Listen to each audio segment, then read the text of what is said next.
हल्का जम्मै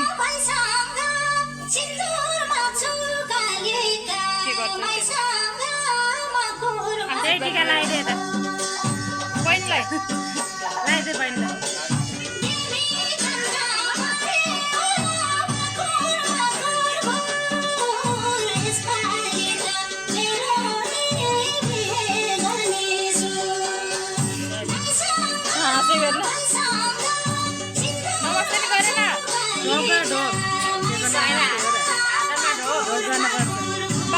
हातमा ढोक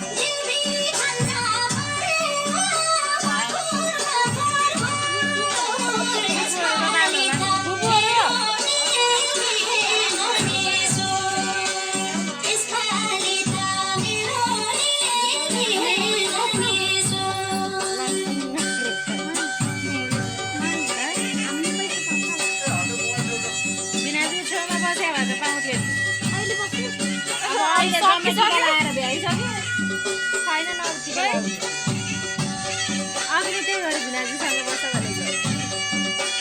अघि नै बस्यो भने त पाउँदैन